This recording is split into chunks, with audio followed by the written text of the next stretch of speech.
אז מה נשמע בננות? וכאן סיפור של איתן. אני יכול לזכור איך שהגענו לזה. כאילו, אני עדיין בדודים, בבית שלהם. עוד מעט יהיה סרטון של איך חזרנו הביתה, אבל קודם סרטון על מה קרה. אם זה הקרב הגדול שהיה, או הבלון שהשתחרר, וגם החינה, כן, זה דבר, תבדקו בגודל, זה קשור לחתונה, בחינה, חתונה, לא יודע.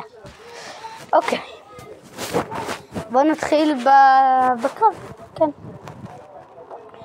ביקרתי אצל הדודים שלי, ועשיתי קרב כי אני אוהב קרבות.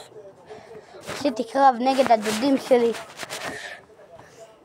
ואני זוכר שאח שלי אמר לי להילחם במקומו בגלל שהוא לא יכול לנצח אותו, ואני גם לא יכולתי. אז באתי בריק של חיי ונתקעתי בו עם העין שלי, או זאת, כן, עם העין הזאת. ואז כמו שאתם רואים אני בסדר,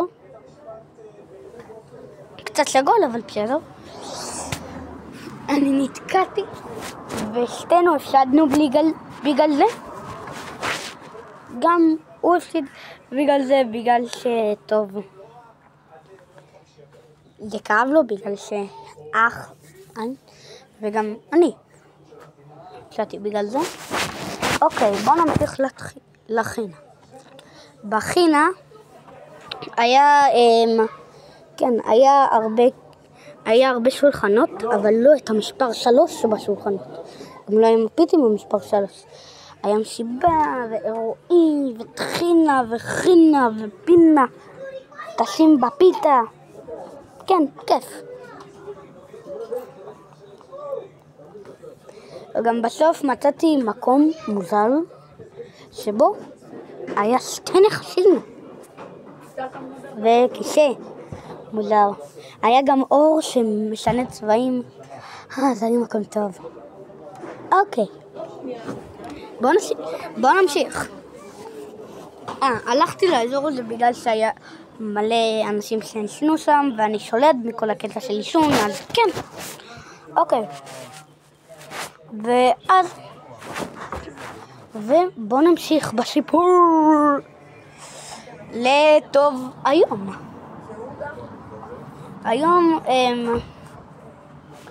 התחיל כמו כל יום רגיל. התעוררתי, אני ישנתי, התעוררתי כמה פעמים. אמרו לי ללכת למצווה או יום הולדת, ולא יכולתי בגלל שאני הייתי עייף. נרדמתי שוב פעם והתעוררתי,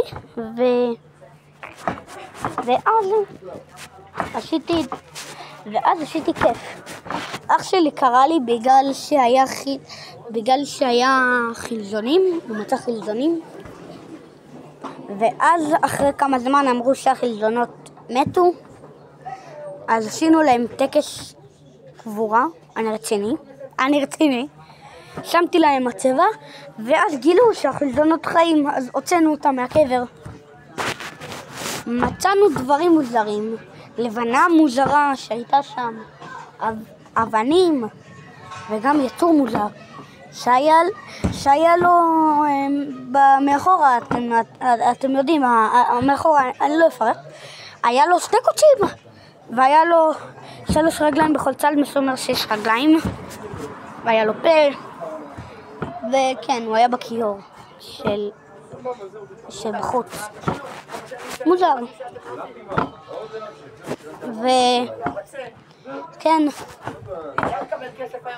בסוף האירוע,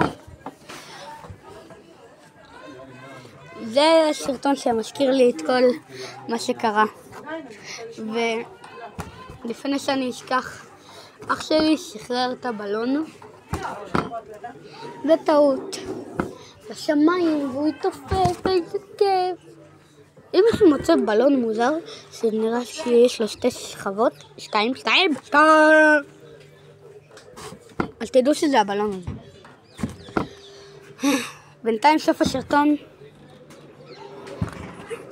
איזה כיף.